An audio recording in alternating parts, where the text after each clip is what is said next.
The sun shined over King's Landing, but the air in the Red Keep was tense. Tommen Baratheon, young and innocent, sat on the Iron Throne, his feet barely reaching the floor. Everyone around him wanted something from power to protection. But two women had the most influence over him: his mother, Cersei Lannister, and his queen, Margaery Tyrell. Cersei loved her son deeply, in her own twisted way. She believed only she could protect him. Margaery, on the other hand, played her game well: gentle smiles, sweet words, and promises of love. She didn't just want Tommen's heart, she wanted his trust. And she got it. One night, after another long conversation with Margaery in the gardens, Tommen couldn't ignore his feelings anymore. He wasn't a warrior like his brother Joffrey. He wasn't cruel. He wanted peace, love, and something that felt real. Margaery gave him that. So when his mother stormed into his chambers one morning, demanding that Margaery and her family be silenced for trying to control him, Tommen made a decision. "No, mother," he said softly but firmly. "I am the king. I want Margaery by my side. I trust her." Cersei's eyes widened. "You're too young to understand." "I understand more than you think," he cut in, his voice trembling but strong. "I know you love me, but you hate anyone who takes me away from you, even if it's my wife." Cersei stared at him, stunned. No one had ever dared speak to her like that, especially not one of her own children. "You're making a mistake," she warned, her tone dark. "You don't see what she is. She's just using you." "I'd rather be used with kindness than ruled by fear," Tommen replied. That night, the court buzzed with rumors. Cersei was locked in her chambers, and Margaery walked freely beside the king.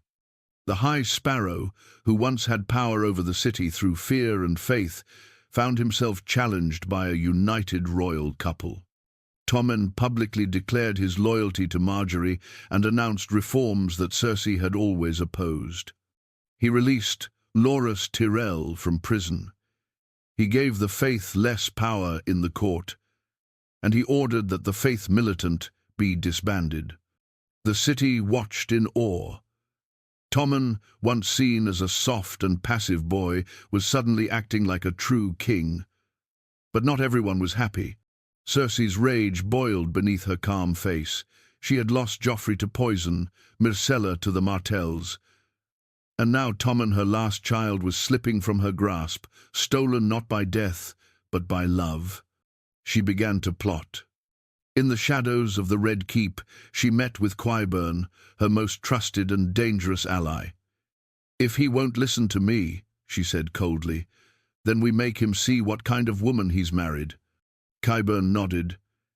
"And if he still refuses?" Cersei's green eyes narrowed. "Then he'll learn the hard way. No one takes my children from me, not even a Tyrell." But outside of her dark plans, King's Landing was changing. Margaery worked to win the hearts of the people.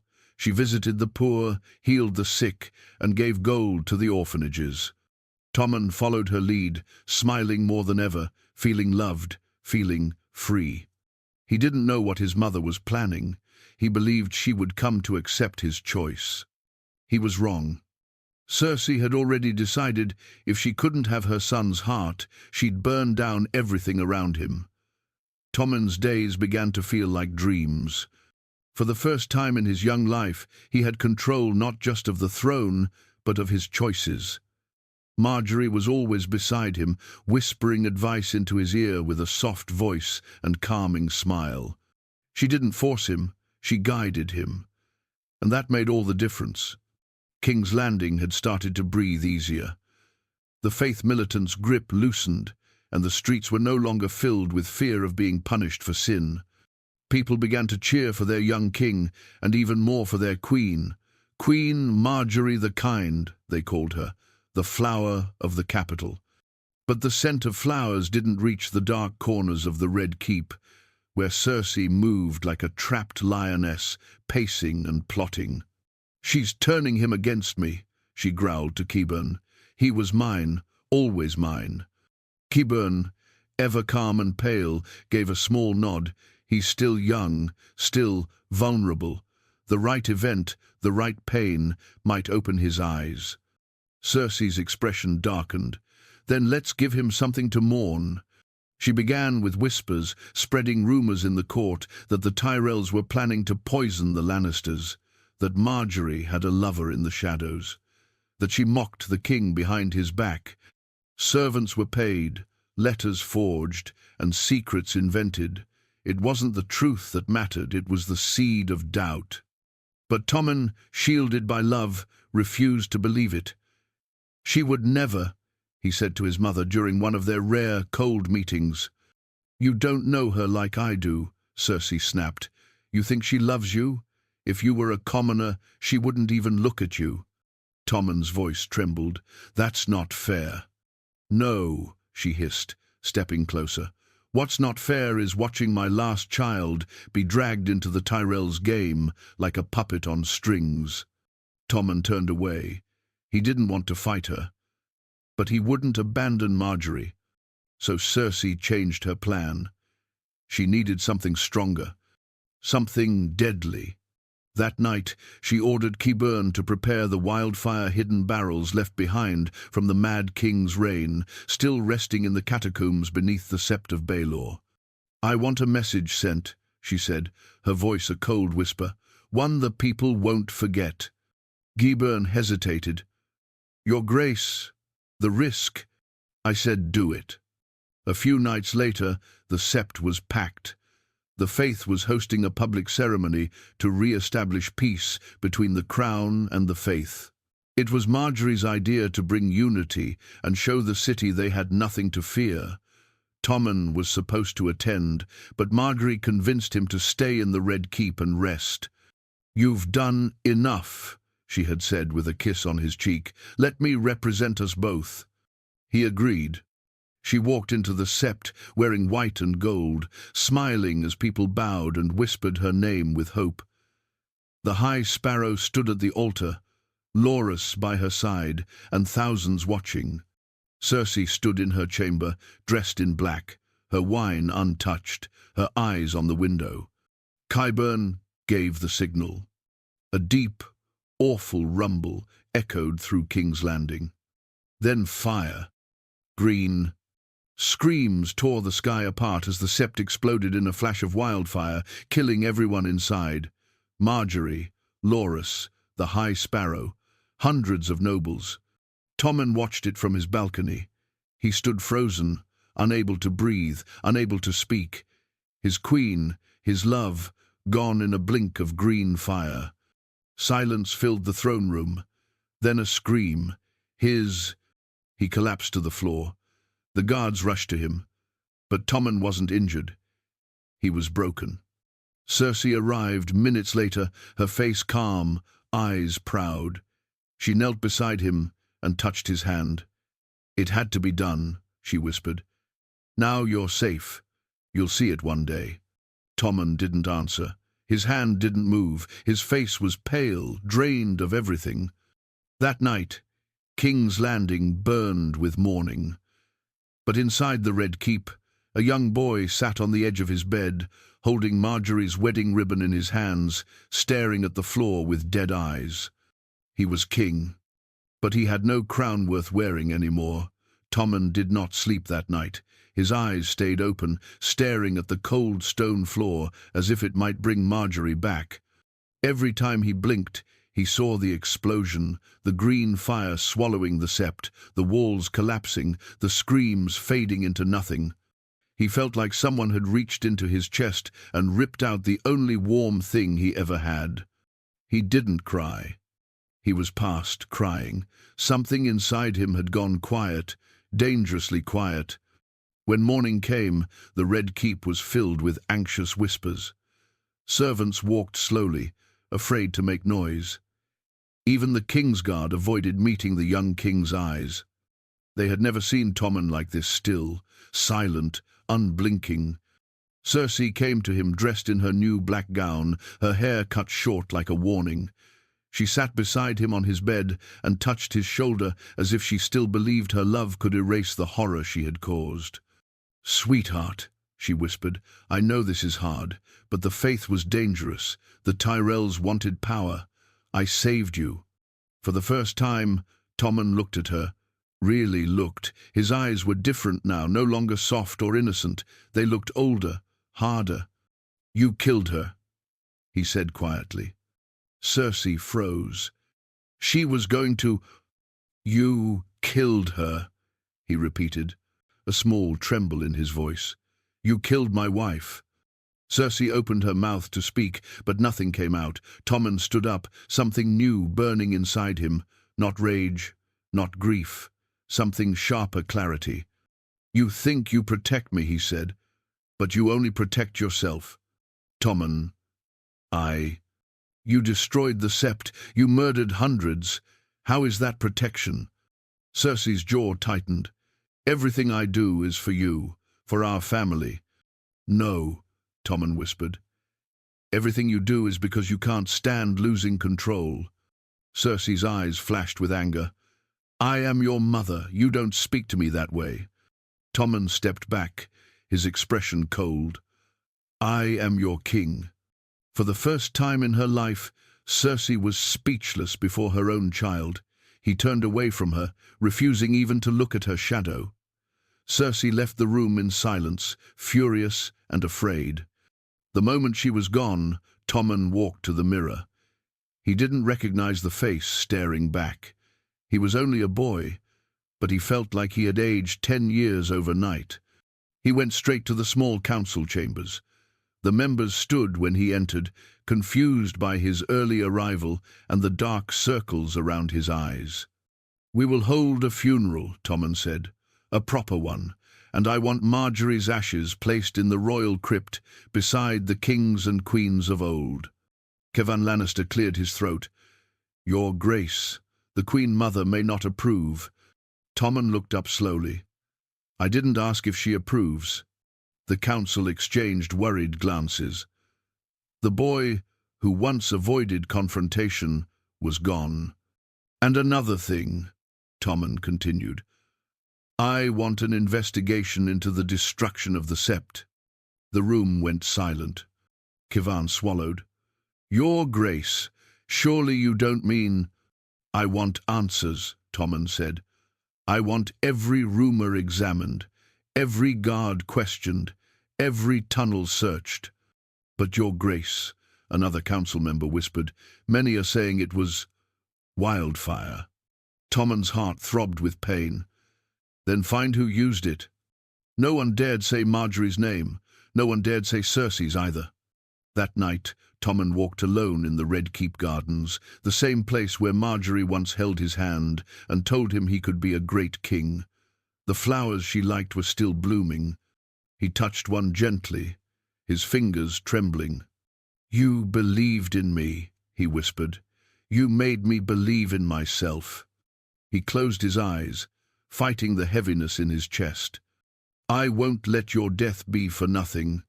Behind him, someone stepped out from the shadows. It was Sir Jaime Lannister. His golden hand glimmered under the moonlight. "Tommen," he said softly, "you shouldn't be alone." Tommen didn't turn around. "Did you know," he asked in a quiet voice, "about what she was planning?" Jaime hesitated. "Too long." That was the answer. Tommen felt his throat tighten. "You're my family," he whispered, "but Margaery was my heart." Jaime stepped toward him. "Your mother loves you." "She loves power," Tommen whispered, "and she kills whatever stands in her way." Jaime sighed heavily. "What are you going to do?" Tommen finally turned to him, and the look in his eyes made Jaime step back. It wasn't the look of a child anymore. It was the look of a king who had nothing left to lose. "I'm going to take back my throne," Tommen said, "even if I have to take it from my own mother." The Red Keep had never felt more like a prison. Tommen sat alone in the throne room, not on the Iron Throne but on the steps below it, like a boy trying to figure out if he'd ever grow into a crown that had already crushed men 3 times his age. The hall was silent, except for the faint clicking of armor as the Kingsguard shifted nervously. They didn't know what their young king was thinking, and that made them afraid. Tommen wasn't just grieving anymore, he was planning. Margaery's death had awakened something inside him.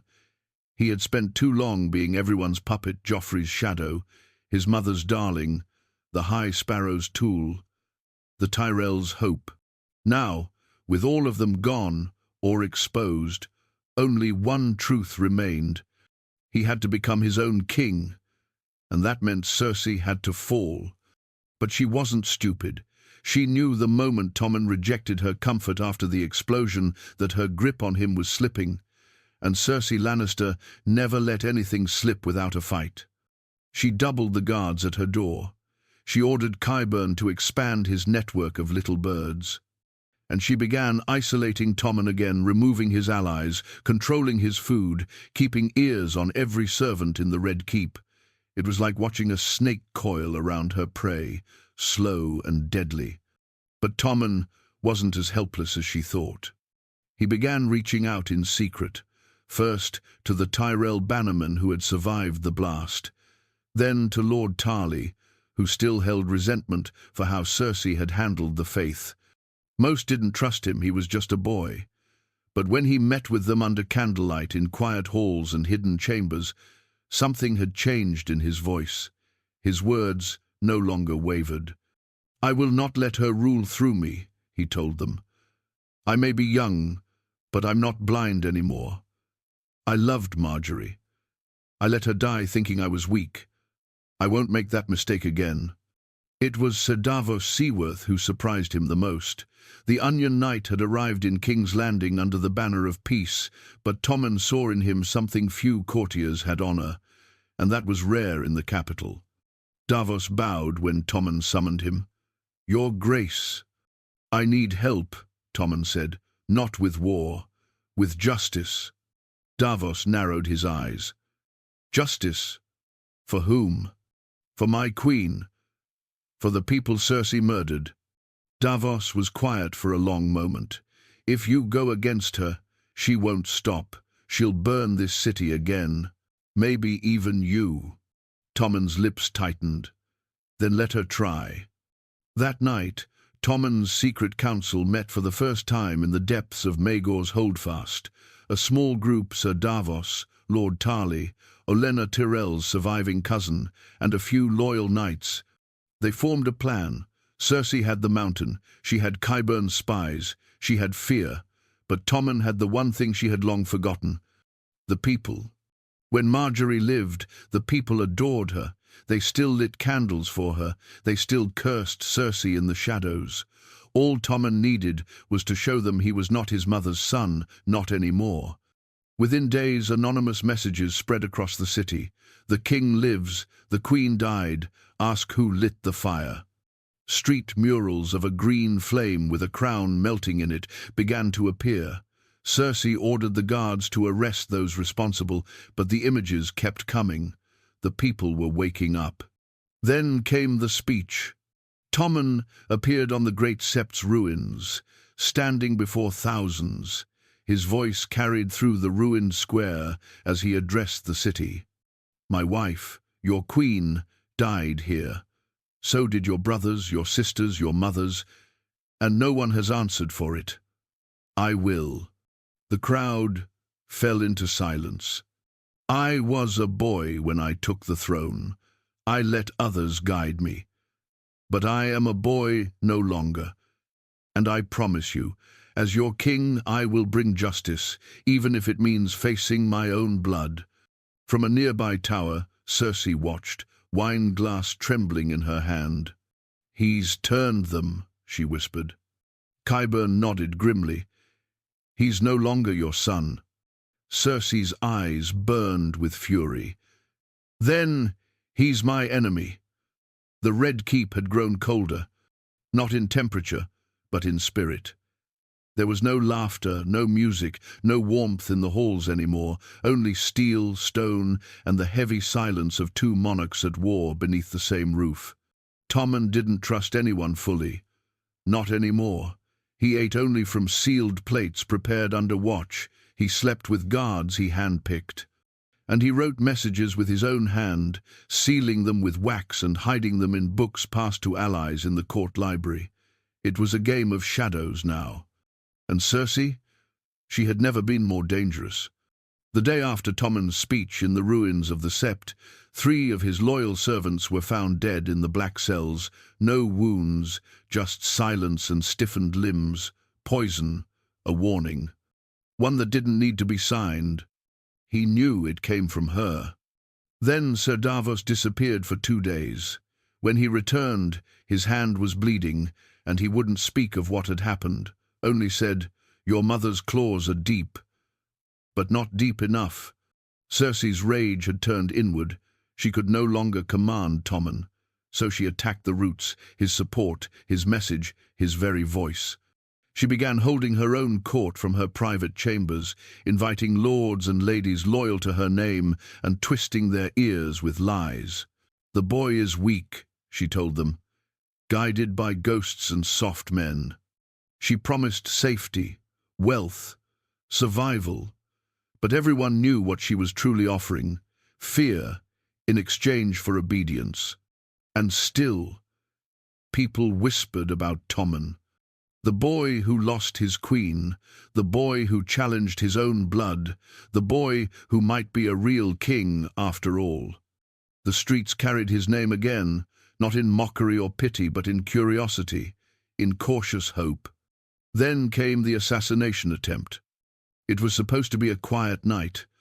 Tommen had gone to the royal sept to light a candle for Margaery, a habit he'd kept every week since her death. Only 2 guards stood with him. But as the flame flickered on the stone, one of the guards turned, too fast. Tommen saw the blade too late. But Sir Davos didn't. The old knight came crashing through the doors, his sword already drawn, slicing through the would-be assassin before the blade reached Tommen's neck. Blood splashed across the altar. Tommen stood frozen, heart pounding, staring at the lifeless body wearing his own royal guard's armor. "He was one of yours," Davos said darkly, cleaning his blade. "Your mother's rot goes deeper than you thought." Tommen nodded slowly, the flickering candle casting shadows across his pale face. "Then it's time I cut her out." By morning, Tommen issued a royal decree, one that echoed through the 7 kingdoms. Until an official trial is held, the Queen Mother is no longer permitted to act in royal matters, nor command guards, nor speak on behalf of the crown. The small council was stunned. Lord Tarly objected. "She will not go quietly." Tommen looked him dead in the eye. "Then she will go screaming." A command was sent for Cersei to be confined to her chambers, not arrested yet, but watched. Her titles were stripped, her banners lowered, and her guards replaced with men loyal to the king. Cersei did not scream, she laughed. When the knights arrived, she poured herself a glass of arbor red and sipped it slowly. "He wants a trial? Fine. Let him bring it." The mountain stood behind her, silent and still as death. No one dared challenge him. But Tommen wasn't finished. He sent a raven to Dawn, offering them royal protection and reparations for Myrcella's death, something Cersei had never dared do. Then he reached out to the Vale, requesting an alliance with the Knights of the Eyrie to protect the realm from internal chaos. And lastly, he summoned the High Septon, not the corrupt one his mother destroyed, but a new one, chosen by the people to bless the trial that would decide Cersei Lannister's fate. Tommen would not spill blood in secret. He would do it in the open, with law, with justice, with the very thing Cersei never believed in. The trial was set in 1 moon's time, a public hearing by the will of the king. Nobles, commoners, and lords would witness it. No wildfire, no games. Cersei would stand before the realm, and for the first time in her life, she would answer to someone she couldn't control. The days leading up to Cersei's trial felt like waiting for a storm. The sky over King's Landing stayed grey, heavy, threatening rain, as if the gods themselves were watching the capital hold its breath. Tommen barely slept. Every night he walked the halls of the Red Keep, guarded by men he trusted, but still feeling the danger pressing down on him. He knew Cersei wouldn't accept defeat. She wasn't a woman who bowed, she was a woman who burned. And a cornered lioness was the most violent kind. But he also knew something else. If he didn't finish this now, he would never be king. Not truly. Not while her shadow covered every decision, every breath, every step he took. The trial would be his final stand. Cersei, locked in her chambers with the Mountain, acted calm. Too calm. Qyburn visited her frequently, whispering news of Tommen's alliances and the city turning in his favor. She only smiled, a cold, dead smile. "Let the boy play king for now," she said. "He'll learn soon enough who truly holds the strings." Qyburn hesitated. "Your Grace, he has strong support now. The Tyrells who survived, the Vale, even Dawn may send envoys. If this continues—" Cersei's eyes narrowed like daggers. "Have faith. I have planned for every move he makes." But there was something even Qyburn didn't know. She was ready to run. Not flee the city, no. She would never abandon King's Landing.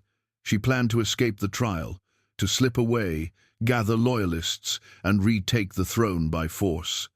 She had secret tunnels, hidden caches of gold, and more wildfire than anyone realized. Her escape route was ready. All she needed was the right moment. Meanwhile, Tommen was preparing in his own way. Ser Davos trained him with the sword at dawn. "You don't need to be a warrior," Davos said, "but you must learn to stand like one." Lord Tarly drilled him on politics, alliances, and leverage. "Justice means nothing without power to enforce it, Your Grace," he warned. And Tommen listened because he knew he wasn't just fighting for himself anymore. He was fighting for Margaery, for the city, for every person killed in the wildfire. 3 nights before the trial, Tommen met privately with Jaime. The Kingslayer entered the chamber quietly, but his face was tight with guilt and worry. He had been torn apart in silence. He loved Cersei more than his own honor, but Tommen was his son, his blood, his last chance at redemption. "You're going through with this," Jaime said softly. "Yes. You're going to put your mother on trial, publicly." "Yes," Jaime sighed. "Tommen, you must know she will never allow it. She will burn the world before she kneels." Tommen's voice was steady. "Then I'll stop her before she does." For a long moment, the two simply stared at each other, father and son, even if they had never spoken the truth aloud. Jaime lowered his voice. "I can help you." Tommen's eyes widened. "Would you? Even if it means stopping her?" Jaime rubbed his golden hand. He looked broken. "I've spent my whole life following her, loving her, killing for her. But somewhere along the way, I forgot why I even wanted to be a knight. You remind me." He stepped forward and placed a hand on Tommen's shoulder. "If she tries anything, I'll stand with you." Tommen nodded, swallowing the tightness in his throat. "Thank you." While they talked, Cersei was already preparing her next move. That same night, she summoned her last loyalists. Ex-guards, corrupt merchants, men who owed her blood debts. They gathered in the dungeons beneath the Red Keep, torches flickering on rough stone walls.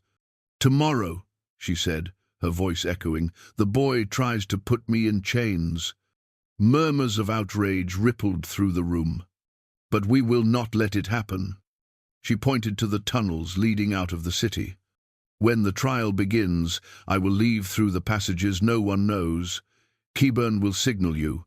Then we march, quietly, quickly. And when the moment is right," she smiled, "we take back the throne."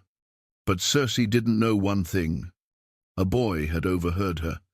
One of Qyburn's little birds, a child servant who had admired Queen Margaery more than anyone realized.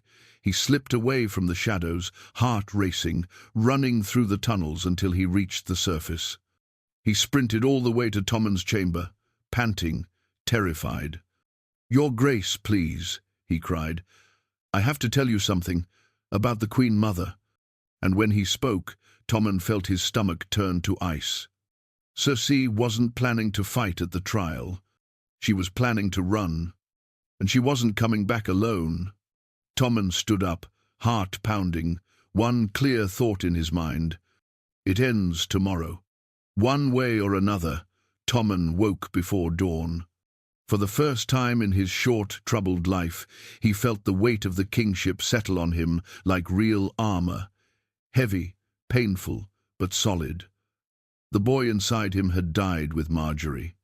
What remained was a young king standing on the edge of war with the woman who once tucked him into bed. And today would decide everything. The bells of King's Landing rang slowly as the sun began to rise. The city was awake, buzzing with tension. Thousands moved toward the Great Hall of Justice, where Cersei Lannister was supposed to stand trial. They whispered in the streets, wondering if the Queen Mother would truly face judgment, or if this was just another royal trick.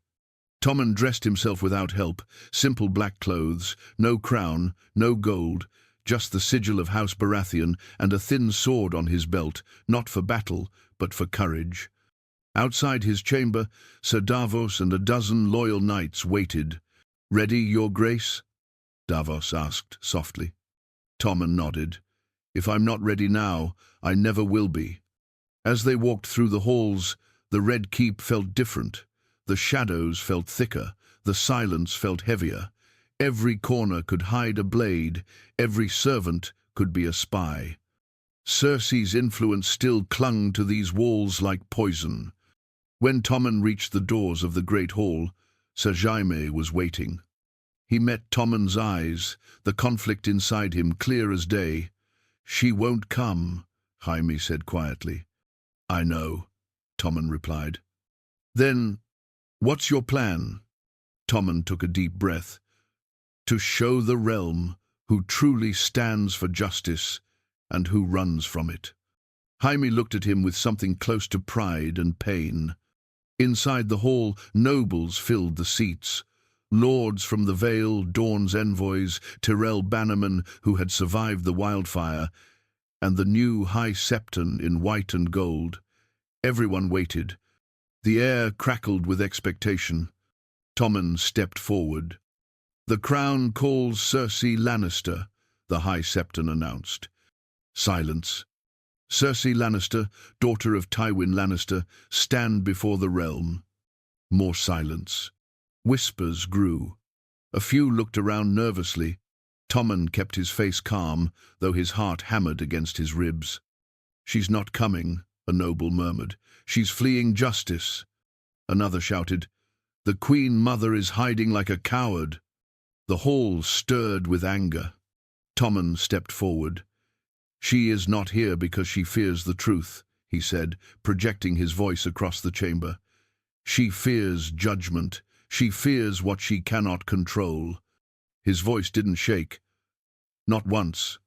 But I swear to you, by the gods and by this throne, she will face justice. Today." The hall erupted with murmurs, and in that moment, Tommen felt the people behind him, really behind him for the first time. But at the same moment, deep beneath the Red Keep, Cersei began her escape. Torchlight flickered across the stone as she moved quickly through the hidden tunnels. Qyburn followed close behind, carrying a sack of documents, gold, and vials of something dark and dangerous. "Once we reach the river gate," Qyburn whispered, "our men will be waiting." "And then?" Cersei asked, her voice cold. "Then we return with an army." She smirked. Good. But she didn't know something. Tommen had sent someone to watch the tunnels. While the trial began, Ser Jaime was already sprinting down the lower staircases, armor clanking loudly. He knew the tunnels better than anyone. He had once rescued Tyrion from them. And now he was hunting Cersei through the same darkness. His breath came hard and fast. His golden hand hit the stone walls as he ran. He hated what he had to do, but he had sworn to protect the king.